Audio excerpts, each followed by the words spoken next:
The AI apocalypse is actually like a real fear to me, but it's funny because those are like my favorite kind of movies, so.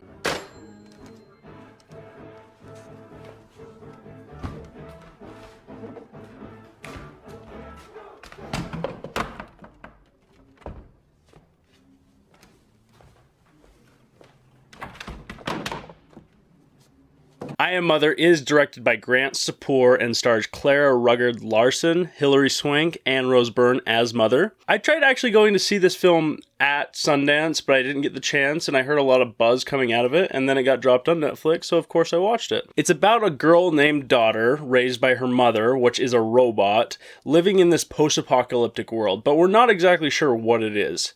Her mother's telling her it's a contagion, but she soon finds out that it's something a little bit different when a woman comes knocking on their door asking for their help. And I thought this was a pretty damn good sci-fi movie. I was really impressed by just the visuals alone. Like, I think this is a really well-directed movie. I'm not exactly sure what Grant Stapor has directed before. I think he's an Australian filmmaker. I could be wrong on that. But he does a really good job here building tension, building an atmosphere, and getting really great performance from his actresses. Clara Ruggard Larson is actually really good in this film, and I haven't seen her in anything else, but I was very impressed by her acting.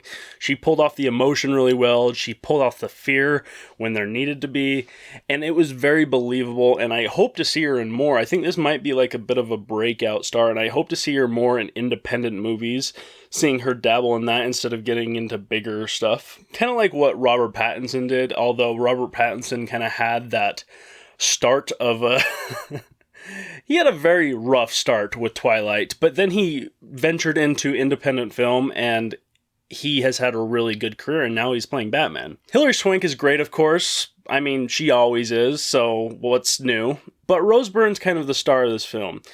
And she's the voice of Mother, so she's the robot, and she is terrifying. She has this very soft-spoken, calm, motherly voice that you just want to trust, but you can't because it's AI. Well, especially me, like, I don't trust AI. But you don't really know whether she is evil or good, and it's kind of the voice, I think, that sells it, is because you do have that very trusting voice, but at the same time, her actions don't really line up with that. So you're not sure what to do, and her voice acting here is really great. I compare it to Her with Scarlett Johansson. Like, I wouldn't say as good as Scarlett Johansson in Her, but I think it's a really good job with the voice acting. What this film does really well is keep you in the dark and keep the tension rolling.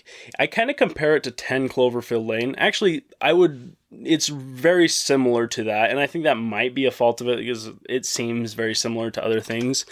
But you don't really understand what happened outside, and they keep that a secret for a very long time, and they play with misinformation and you not being able to trust the woman, mother, or anything else. You're kind of just left in the dark and you don't know what's going on, and it's very anxiety ridden. And I really appreciated that. It's a beautiful movie, really well shot. I love sci-fi movies like that, mostly because I feel like the cinematography is always on par. Plus, I love thinking movies, but with the cinematography, I think it's really gorgeous. I don't know if it's as good as like Ex Machina. Obviously not as good as like Blade Runner 2049 or even Blade Runner. But it is very clean, it looks very good, the special effects are all on par, and it's very believable. You really dive into this world that they've created. With this film building such a great atmosphere, we're really put into the shoes of our protagonist's daughter. So when things are not lining up, and she's getting information from one party and the other, and they're conflicting, we feel the anxiety and the terror when things start to unfold. And then when this film concludes, I feel like it concludes in actually a realistic manner.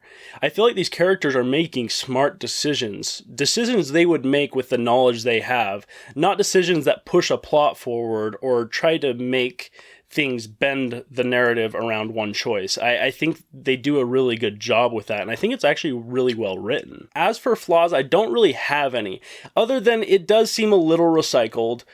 Not necessarily in a bad way, that it's just B story or just not good quality. It just kind of seems like I've seen this story before. It seems fairly familiar. And I don't think that's necessarily a bad thing, but I did know exactly kind of what was going to happen, how things were going to turn out. There were some twists that caught me off guard, but overall I think this was a great film. I really dug the direction, I loved the acting, I loved all the technical aspects. The visual effects were stunning. If I had to choose one word for this, it was very unreliable. In a good way. But what did you think of I Am Mother, and what's your one word to describe it? If you like this video, make sure you like, share, and comment. You can subscribe down below, and you can also check out my Stranger Things review and my Spider-Man Far From Home review. Thank you so much for watching, and always remember to make time to watch a movie. Have a good one.